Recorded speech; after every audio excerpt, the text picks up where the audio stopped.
My special guest today is Shahd Al Shammari, a Kuwaiti-Palestinian author and academic. She's the author of Notes on the Flesh, 2017, and Head Above Water in 2022. Al Shammari teaches literature and has written numerous stories and creative nonfiction. Her research areas include illness, narratives, and disability studies. Today, we will talk about Head Above Water, a reflection of illnesses. Yes. Um, Good morning, Dr. Shahd, and thank you for your time to talk to me about your book, Head Above Water. Thank you. Thank you, Um, and thank you for having me. Thank you. I mean, when I read the book for the second time, I just found myself like into so many issues. You've seen the world in a different way than anyone else sees. So it's not from only the disability, but the whole issues that related to it. And thank you for writing that. And thank you, Lauren, for letting us into your world of MS. I will start from the beginning when you said at 18 you walked up and your life changed. Um, Mm. and then the journey until we talked at 25.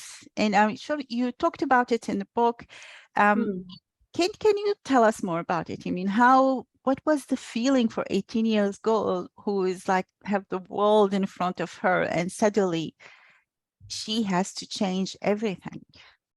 Well, to be honest, Hind, so many things in our lives, not just illness. You know, you sleep and then you wake up one day and maybe you lost a parent, or maybe you lost somebody very close to you. But sometimes we also lose a part of ourselves. You sleep, you wake up, and for example, like with MS, which means multiple sclerosis, it is a neurological illness that affects many young people, usually from the age of 20 years old to 40 years old. That's the general audience. That's basically when people get sick with it, not older than 40. It does happen, but rarely. So Mhm. for many youth living in this part of the world, in the Arab region, in the Gulf more specifically, they don't know anything about this possibility that it can happen very randomly. So I was very young. I was 18 years old, and Mhm. you know, I woke up one day and I just couldn't walk. I couldn't feel my legs. I couldn't feel my hands. And because I was so young, when we're young, we think, you know, we have nothing to do with illness, we have nothing to do with disability, you know, we're completely healthy. And I think for most people, not just, you know, really young people, but for most people, we go through our entire life not thinking about illness, not thinking about the body. Only when Mhm. we grow much older, you know, when we're, seniors, that's when we start thinking, you know, what about how am I going to die? And these are the questions that we start thinking Yes. about. But when we're young, we never think about it, Mm. which is really interesting because our life is really measured by the body more than the mind, I think. You know, it is the body that you have, the body that you move around the world in. It's not really your mind as much, but we always talk about mental health. We talk about the mind. We don't really talk about the body as much, especially women's bodies. And that's why I wrote Head Above Water, because Okay. we never thought about the body. I never thought about the body. My friends don't think about the body. Everyone around me doesn't think about the That's body. enough of okay. Yeah. Yeah, and And you now discussed that. You discussed that about the money, the mind and the body, Mhm. and you talked about it. But don't you think it's both of them are very important? Absolutely. I think the mind and the body are very connected.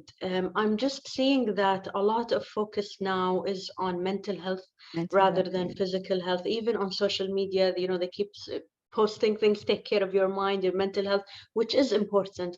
But I think we don't pay enough attention to the body, and we Mhm. don't think about, how the mind can affect the body and how the body can affect the mind. The mind. It, Yes. it's it's a connection, and I think that we need to discuss it more. We don't see it in the literature. We don't see it in movies. It's barely discussed. The only illness that I see discussed in Hollywood, for example, is cancer. That's the narrative that everybody knows about. But most people don't know about invisible disability or invisible illness. We just assume it's not there because you can't see it. because you can't see it. And this is the thing. I mean, it's interesting about the MS and the number of people and the age, which something I really didn't know about, that the age. And that's something a lot of people don't know, I think. Yeah. And the disability that you don't see, which you named it a random disability in your book. And that's the thing I think a lot of people also don't understand, because you mentioned that seeing you as you are, they don't think that's something wrong with you. How can we educate people from your journey? How did you think that what people need to know, or how to educate people on that part? I think people have a lot of lack of awareness. We're still thinking about disability only as a wheelchair. And sadly, even if you go to the shopping mall, you just get to see the wheelchair sign, as this is if you need to park here, you must be in a wheelchair. Or if you need to use the disability access for the toilet, then you must be in a wheelchair. So there's a lot of things that actually the media can do better, marketing can do better, awareness campaigns. There's a lack still. Even as educators, we only look at disability most of the time as being in a wheelchair. But there are many students, many young people who suffer from, for example, disability in the hand. They can't write exams, they need to type exams. And we don't have these accommodations, again, because we still have that same narrative: disability is only a wheelchair. Yeah. So I think there's still a long way to go in my work, and because I'm an educator, I still teach. So I always tell my students, if you have pain, it can be qualified as an illness or as disability. It doesn't mean you're only confined to being in a wheelchair. So come talk about your needs so that we can accommodate you. And I'm trying to educate as many colleagues, as many parents, as people around me, to stop judging the need for accommodation. Even if you park your car, so I sometimes park my car in the disability access, and people come to me and say, you shouldn't park here, you should be ashamed of yourself, and there's a lot of attack. So I have to remain very calm, and I have to explain not everything is what you see. And it's Yeah. it's I think we still have a long way to go. It is, and it shows in your book how much you have faced so many things about that, and you're disabled parking, as you mentioned in the story of your parking card, and how you managed to get it, and also your travel and your study. It does need a lot of education, and I think, do you think like we need to start it from children also, like to educate those people and to look at people differently, not differently in a way and different, but to understand those people who Exactly, have to a develop different empathy. Yeah, to I develop think I think empathy different. as educators and as writers both, that's where it begins. It begins in the classroom, it begins with the stories we tell. Especially children, they develop all of these ideas. I had these ideas when I was very young. I was always afraid of the Disney fairy tales, somebody with a physical deformity, or even if their nose was slightly Yeah. larger, like the witch or the beast, or the hunchback of I was Yes. terrified of the hunchback, because he was unlovable, somebody that doesn't have a normal life, he's not going to be loved. Yeah. So we start with these stories and we scare And children then we with them. And then you grow up thinking, if you see somebody who's a hunchback, you're going to look away, or you're going to be scared. And yes, if we change the stories that we tell, I think this is when it will start becoming a little bit more um, acceptable, I think, acceptable, because people are definitely. Yeah. scared. There's just a fear. So we need to start with schools. A lot of schools also are not inclusive. We don't actually, we tend to separate children with disabilities from children who are Mm, non-disabled. And we also don't have that much emphasis on what kind of teacher needs to be qualified to teach. mm, We need, I think, a lot of work in the Arab world in general, because we still need to change the stigma behind disability. behind it is a- And we yeah. start with children for sure, because as adults it's so much harder to change your your bias and your Perspectives and thoughts. yes, but I think if I mean talking about also the other day about children books. If we don't start with the, we start with children, but if the book is something about disability and the parents don't understand it or don't know how to deal with that book, that's also That's a another problem. thing. So we need to educate also the adults before educating the children. And Absolutely. then let's talk about women and disability in the Arab world. Now we talked Mhm. about that. I mean, there's only, I think, few women who can talk about their disease or illnesses. And you came and wrote about this um, and all the details in your book, which is not many women can do that. Yeah, And absolutely. you face so many things about the woman, and her woman has to be perfect. Perfect. But Yeah. what do you think that helped you? Is it, I mean, I can see there's a lot of support, and there's a lot of support from women in your life. Yes. Yeah. And does you feel like your mother, like Yasmin, and your grandmother, the other women in your Yeah. life, Yeah. but Absolutely. we didn't see the man and the male Mm. figure that Figure. Yeah. supporting. Yeah. So what do you think? How do you think that will work that out to support women more and to let them talk about their illnesses? I think, to be honest, for me, actually, it was the female circle. It was the maternal. It was really my mother, to be honest. Mm, And then from there, from the maternal, all the other connections were there. So friendships with colleagues, friendships with with people my age, people older than me. There's a lot of support, and that mm, really, really helped me. And I think men can be better allies. I always say this. Men maybe don't feature as much in the book as a very positive force, but they can be better allies, brothers, fathers, husbands, and so on. It's not always that women also are supportive or are good allies for yes. people with disabilities or women with disabilities. So I think, again, the more we educate people, the more men are more likely to be understanding and supportive. Again, women struggle the most because, like you said, there is an expectation of being perfect from a Mhm, very young age. And I think we see this in the West and over here too. It's not just the Arab woman or Arab woman struggling with this. Also, I had a lot of friends who, because I studied abroad, a lot of Western women who struggled with the same kind of concept. How do I walk with a cane? How do I walk while not actually being sure if I'm going to fall or not? How do I do my hair if my hand is shaking? So a lot of them used to say the same thing, that they would get judged, and it would really limit how they are viewed as women. It's mhm, almost like that category is taken from you. So again, I think that women struggle the most, and that's why I wanted to show in the book that yes, there is a struggle, but if there is a better support system in place, whether through friendships, whether through sisterhood, through mothers being present, mhm, and active members, that was yani, my luck. Alhamdulillah, I was very privileged with that. But there's a lot of women who don't have that support. yeah, And I think we can be better as educators, or even, now that you have the wonderful literary consultant videos that you do, you always support a lot of women. So I think these are the people who need a voice, mhm, and we can do a lot to help. And yes, the help is not, just because we want to help, but if you believe that your mission is to sort of amplify these voices, bring them, because they're not heard and they're yes. almost always silenced. So Mhm, if you have any sort of privilege, I think that's what we should be doing. We should have these voices come out a bit more, to erase that stigma, because there's so many ways women can be perfect. definitely. It's Yeah. not just through physical ability.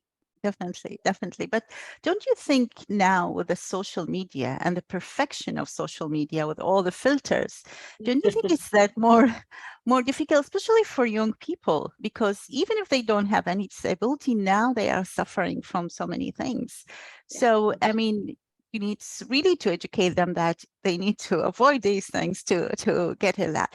But also there is a lot of taboo culture thoughts that we embedded in us, like the feeling of guilty because you are Yeah, not um, perfect daughter before, because you're not going to be the best girl for your parents, and you're getting married and you do all these things, that guilt, which I think a lot of women are still suffering from it.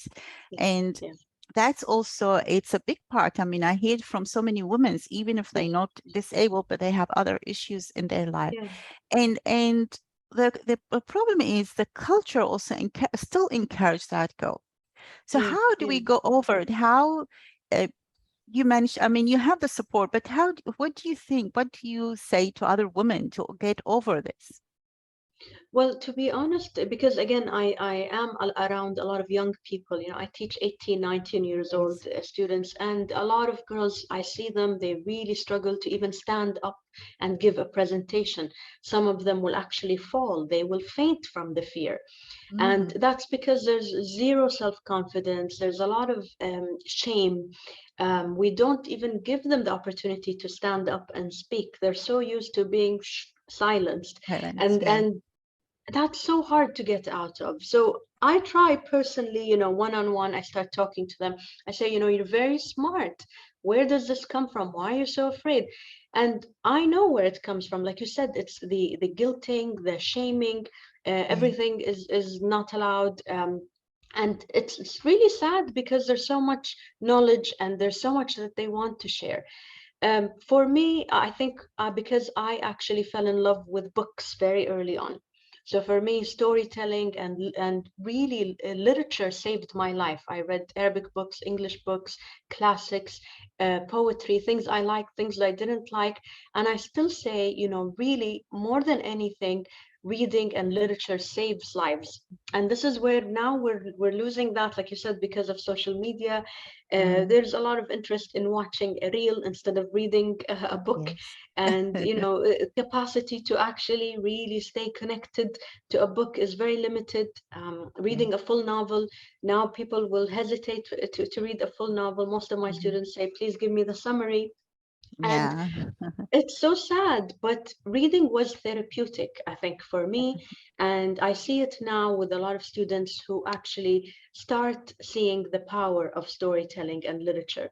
If they read, if they write, it really gives you a sense of hope. You start Yeah. feeling really less alone. You start feeling like there are other stories out there that I can connect with.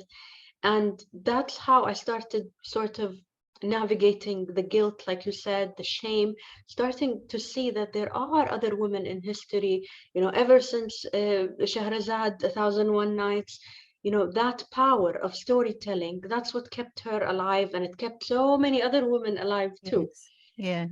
So Yes, definitely. And definitely, yeah, storytelling and literature. And I think that also was part of, I caught my eyes reading Nawal Saadawi yes, for your yeah, mother. I mean, that is something a lot of parents will not let their daughters to read it. yeah, But sad, I mean, because they don't see it in the way it should be seen, I think, and yeah, to empower girls. So yes, definitely. I mean, I agree with you, the books and the literature, definitely. But again, I mean, I don't think in the Arab world also there is enough books about discussing these things on the open, and they say, yeah, yeah, and that's maybe if we go to other culture to read it, it will be a bit different. So it does absolutely. need a lot of things, I think.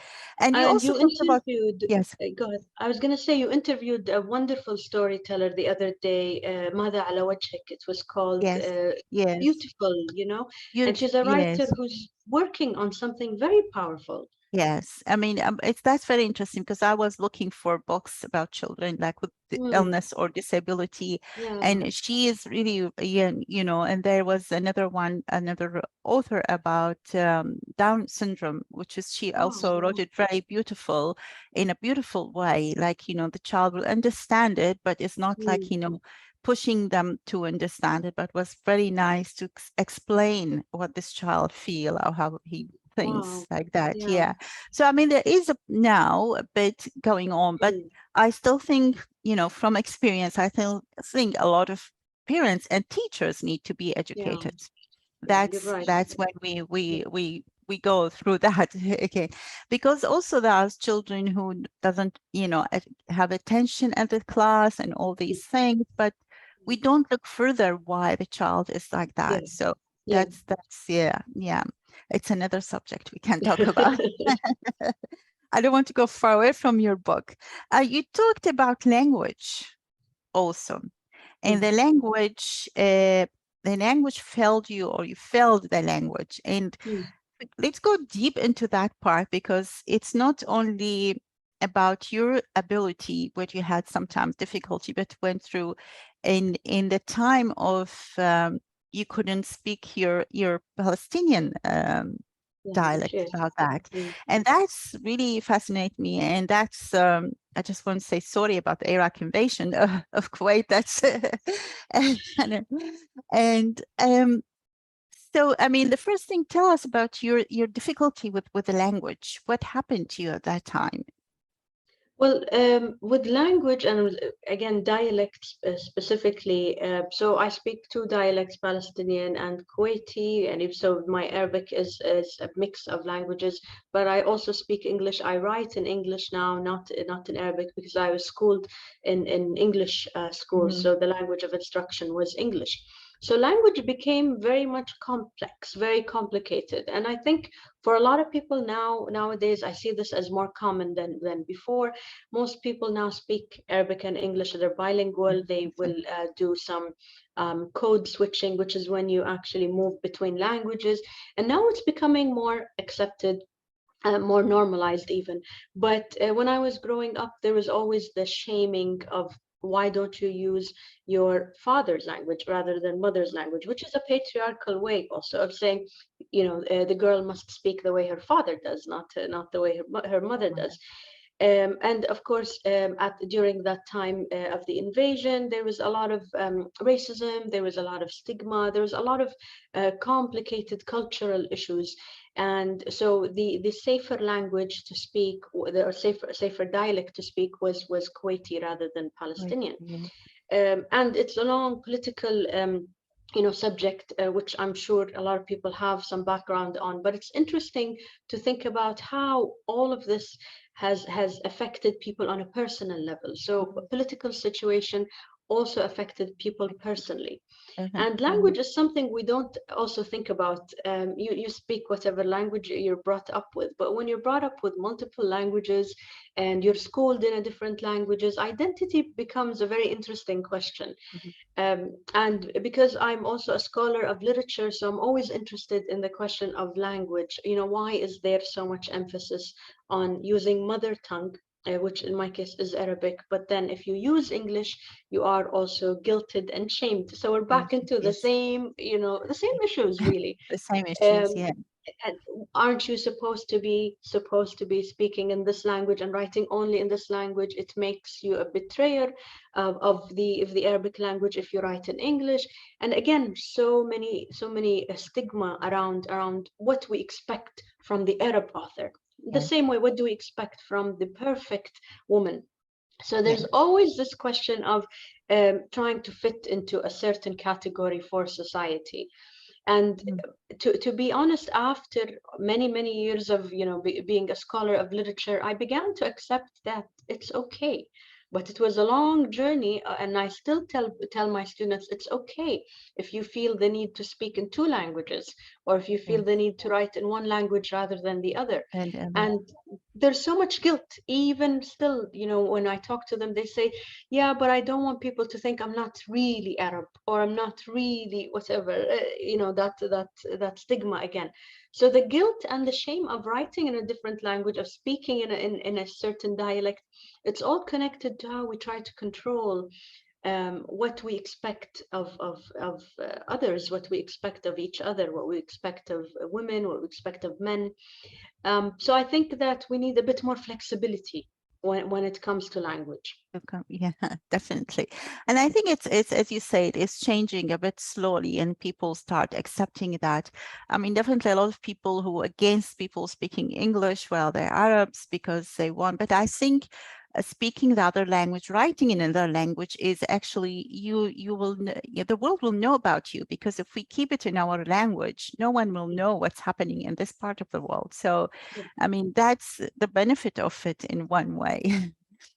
Let's go absolutely. back to your study. As you had this, I mean, this is could be like a lot of women who have sickness or any illness, they just give up. They just give up and don't do anything. But you continued not only just bachelor degree, but you until the PhD and all the difficulty. How and how was the feeling inside you? What make you keep going on and to overcome all this? It's an interesting question because again, as an educator today, I see this. I see it very clearly. A lot of really, really amazing students who struggle with depression, even not just illness, you know, but actually depression. They stop coming to classes. They don't want to Mhm, continue. They fail classes, and then they just stop. And of course, depression is a real issue, just like MS and other issues. But there's no will to continue. And again, I think it goes back to actually still holding on to a sense of hope. mhm, For me, having again my mother's support, having already fallen in love with literature, with storytelling, I wanted to keep going because I had something to hold on to. mhm, And for so many people, they still haven't found that one thing to hold on to. We tend to think it will be someone rather than something, and we're always looking for the other to save us. But really, it's actually something very, very close to us. It's us. It's very mhm. intimate. It's very much me who can save me. And we say it a lot, but we don't think about what it really means. I think we all need to find any tools, anything that can help us continue to survive. I always say, you know, my journey wasn't about trying to prove something or trying to win. It was just about how do I survive another day. The only Mhm. way for me to do that was to hold on to a project or to hold on to something. And for me, it was the studies. For other people, it might be sports, it might be writing, it might be poetry, music, anything at all, art. But you just need a project to hold on to. And for Mhm. me, really, that gave me tools to survive. And I think a lot of people, you say they give up. You're absolutely right. But I think it's because they still haven't found that project or those tools. We just brush it off as you're going to get better. You will get better. Keep fighting. How? How do I keep fighting? What are the tools? What do you need me to Yes. do? So I think we need to allow room for, you know, creative expression. Like you said, in schools, if we give more, you know, creativity, music, art, um, writing, all of these are Mm, therapeutic ways yes. that they can help us to find a project or something. Maybe we can use our hands, maybe we can use music, anything at all.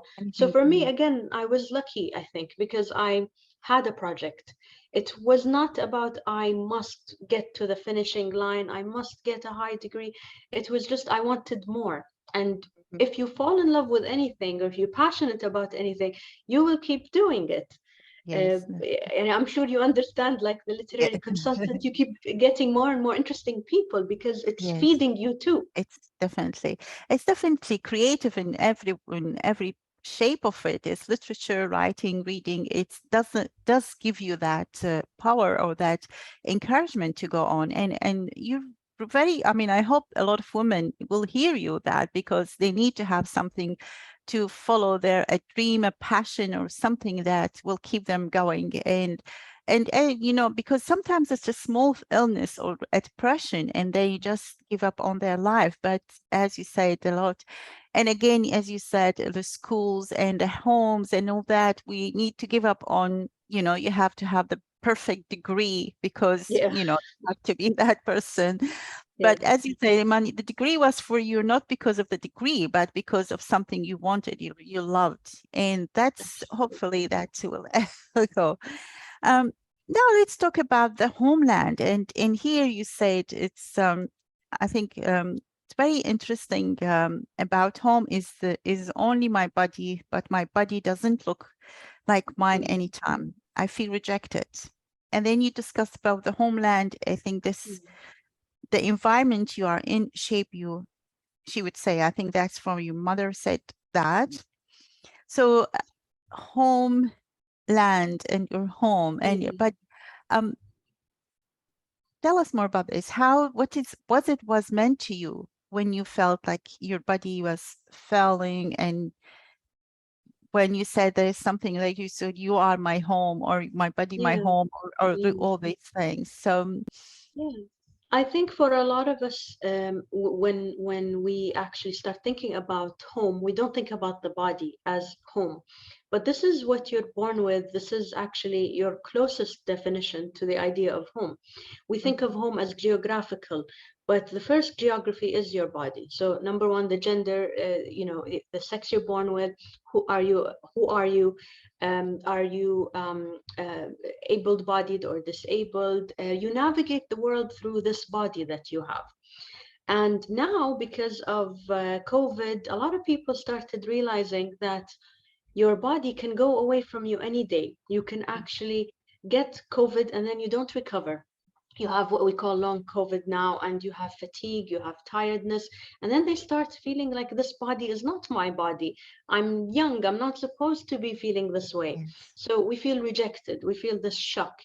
For me, very early on in life, I realized that the body is my home and that I have to learn to accommodate this home, and it accommodates me. We have to get along. The body will sometimes fail me, and the body, it will fail a lot of us, and again through age or through accident or through illness. But we don't think that this is the only home that we have. Again, the idea of home, sadly, we only think about it geographically. We don't think about how the body that you're born into is what you have. You need to make it a good home. We navigate the world with it. So stairs might look very easy to someone who's not disabled, but for me, it looks like a very scary, issue to deal with yes, now, because the body that I have is going to struggle with it. So the idea of the body as home is something I'm constantly thinking about. How do we feel connected to a body when it starts failing you? How do I continue to feel like this is a safe home when it starts to feel like it's unsafe? Again, yeah, even if we get the flu, we feel really, really, upset, that I slept 5 hours when I never sleep, I never nap. And it starts to feel like it's, how is this happening to me? absolutely. Mm, And so it's everyone, but we just think the body is geographical. We don't think that this is the home I that's have. what, yes. Yeah. That's an interesting way to see it. Your Mm, body is your home, and I think, yeah, until you concentrate on it, you will understand the meaning of that, and your body. Um, I mean, I've been going around the book, but just go back to you talked about death and your almost death experience, mm, and you've yeah. seen other people. Yeah. Uh, I mean, tell us about the what happened. I mean, what was the procedure that's done? Mm. So I don't want to burn it for everyone, but that's a very Yeah, important chapter actually in the book. And it's really about how sometimes surgery can go wrong in general. So there was a bit of an experimental surgery at that time, and there still are many different surgeries that can be a bit experimental. They're still trying to find out, is there a cure for MS? Is there no cure? So there's many things that are still risky. In my experience, and I write about it in the book with more detail, mhm, but it was something that was unexpected. It was a near-death experience, and it was quite traumatic. But yeah, there was this element of surprise that I was sort of in between being alive and being dead. So that I explore in the book. I look at, memory. What do I think happened? And of course, when you're kind of stuck between here and there, between life and death, your memory might play tricks on you. There might be things that are not 100% accurate. So it is my experience that I'm trying to recall in that chapter. mhm. And I hope when people read it, they read it with an open mind. A lot of people asked me, is it true? Is it true? Again, how true can something be if it's in your memory? That's my Even yeah. something that you saw as at 6 years old, you might think it happened, but maybe it didn't happen exactly the same way. Yes, but and also you talked about your two selves at that Yeah, time.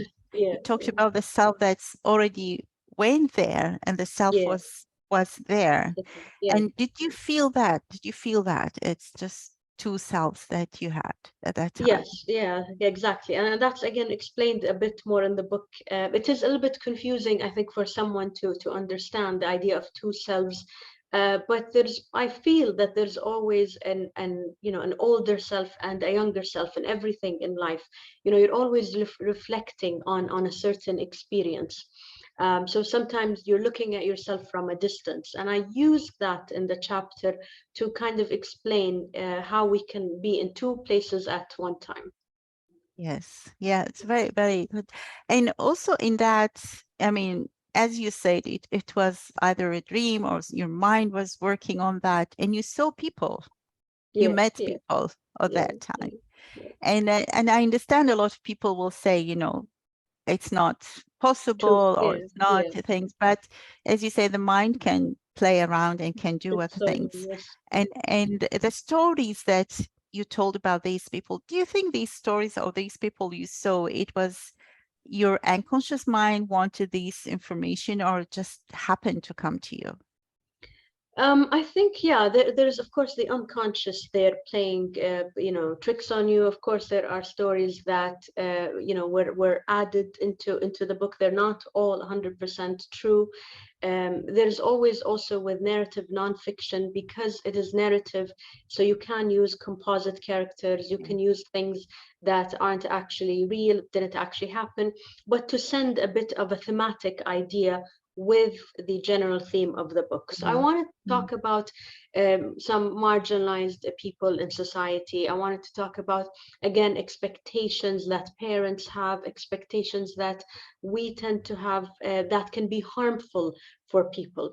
And mm, of course, again, we don't want to give it all away, but it makes us really think about how people can actually be quite sad, even depressed, even suicidal, if they're not loved and accepted by family or by society. And that's when, I played around with this idea a bit, because I was trying to give voice to stories that we don't otherwise hear. yes. And you said something like that here. Come with me. Let me show you what love does. It doesn't just heal. Love breaks and beats the life out of you, which is very Yeah. beautiful. I mean, you have so many like sentences beautiful, which I really highlighted the whole book about. That's really nice. Yeah. But it just like Definitely. it's just one sentence, but it has a lot of like, it's heavy. It does give you a lot of things. And as you mentioned, you wanted to bring into the light a life of people which you don't hear about it. And that's happened at the end when you started teaching and also when Mhm. you went to the group of feminists. And we hear a lot of Yeah. stories that you wrote about them as like you really feel with those people what happened because people see it from the outside but we don't Yeah. see Yeah. from the inside of it, which is very beautiful. And it's spirituality. I mean, now this is the last thing we talk about. Okay. And you mentioned things from Quran, you mentioned from Rumi. So Mm. can't you do you think you wanted to explore everything? Is it because Um, of illness or is it you who actually you feel like that? I think it was because of illness, because before that, I didn't really think much about anything spiritual. Of course, I'm a believer, I believe in Islam, I practice, I pray. But when you're in pain in general, I find a lot of people, and I was one of them, you tend to search for answers and you start searching for even a more spiritual side. I think I became more tolerant after the illness in general, even tolerant to other religions, tolerant to other spiritual ideas. I started reading Rumi. So it really opens you up. And I think that's what happened with me because I started thinking about the pain of the body, but also how did others deal with pain? And again, if you look in most religions, there's always a story about pain, and a lot of times there's themes that are kind of explored in the book also. There's patience, and there's becoming a better person, becoming more humbled. Illness humbles you. So I think for me it was definitely that once I realized that we're actually very, very vulnerable, And I think many of us, again, we don't think about it. Only recently, when COVID became part of our lives, people started thinking about how vulnerable we are. And before that, it wasn't something that we talk about. They were actually vulnerable. We're actually very much mortal. It has nothing to do with age.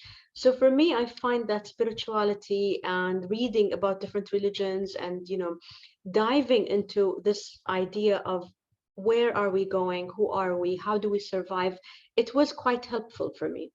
Yes, that's great. I mean, but as we said, with sometimes sickness, people go into Yeah, depression. I think sometimes people go into deep religion yeah, just yeah, absolutely. because of the illness. I mean, Yeah. but um, so what do you think about that? I mean, I see it as a person, I see it as a kind of running away from reality. Hmm. I think there's also, of course, anything that is a bit extreme is an escapism. Anything Mm, at all. That's also my belief. I agree with you. Anything that becomes too much of something is really a problem. yes, That's just my view. But again, I'm very aware now of this balance between all of these different ideas, these different ideologies. I'm also very much aware of not just focusing only on pain, just like the quote you read, not just focusing on the power of love to be healing, but that it can also break you. There's a lot of yin and yang now in my personal thinking. A lot of, even acceptance comes from accepting this balance that sometimes you're going to be very well and then sometimes you're going to be very sick, sometimes you have it all, sometimes you really don't have it all. Sometimes people will understand you, sometimes people will really misunderstand you. And I yes. think for me, I've come to this realization that there has to be some sort of balance. And I try not to hang on to one idea for too long and just that's the only way that I'm Yes, thinking. yes. And I think that's really a good way to do it. And as you mentioned, it's not about because you have a disability or a certain illness, but Mm, anyone can go through this. Anyone in yeah. life suddenly, I mean, as it happened with you, it was sudden and everything in life that. So, I mean, as you said, balancing it, doing all that. And do you think that this journey had changed you?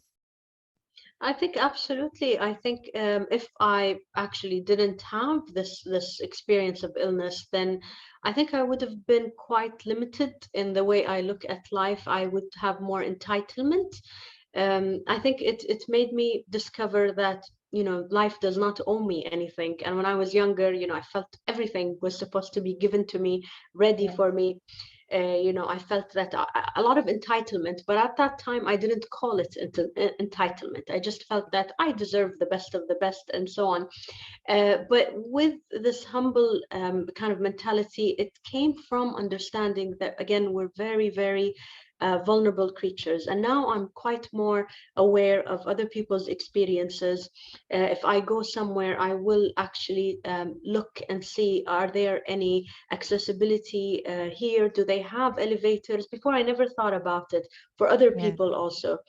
If I go to the cinema now, I look to see, is there enough space for a wheelchair to be here or not? Sometimes there isn't. So it made me look at the world quite differently. And I think that really helped me because now I feel like I'm looking around me more. And Yes. I feel my Yeah. eyes were closed before, or I was just looking inwards. Now I'm actually looking You around look with, affected. yeah. Yes. And I hope a lot of people, will start doing that without, going through any difficult time, but going through that. What do you think is needed to be done for people with MS in the Arab world in general? What is not done yet and that people need to understand or help or do provide for MS people?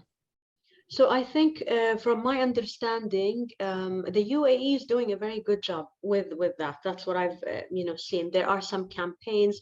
There are a few people who are speaking. We are also doing a few things for people with MS. But my issue is, in general, this is all over the Gulf. Television and media is part of the problem. So there will be, for example, television shows that portray somebody with MS and they will portray them only as a victim. They don't portray them as people who lead, lives that they can have successful lives. And we see this a lot with the media. We see this a lot with how we're still thinking about not just MS, but invisible disability. Yes. There's always this idea of it being tragic. And I'm hoping that there will be a bit more understanding that there's so many different ways of living with MS or living with invisible disabilities, and people can be successful. They can lead good lives or lives that matter. We're still kind of in that darkness, I feel. Yeah, I think. And as you said, it's the like the not the full disability, the random disability, or Yeah, that show disability that I think a lot of people doesn't understand. And as you yeah, mentioned, you had a lot of people tell you why you parked here and why you that, and yeah, that's that's need also. Yeah, maybe we need more signs about different kind, not only wheelchair and all that. absolutely. Yes, Yeah. absolutely. Those are really easy to do, and yet they don't do them. It's actually very easy. You're right. If there's just a few signs here and there, maybe people will start thinking about the wheelchair differently. Yeah. Yes, definitely. Are you thinking of translating the book into Arabic? Yes, actually, we are. Inshallah, we hope so. It Yeah, just needs a really good translator because I don't want to lose the essence of the book or the definitely. language. Yeah, Yes. yeah. Yeah, yeah, great. Thank you so much for your time and for letting us into your life and what you had gone through and all the other things that we discussed about culture and about women and all that. And hopefully we'll meet again to discuss more about these issues in the future. Thank you, I hope Doctor. so. Thank you. Thank you, Thank and thank you so much for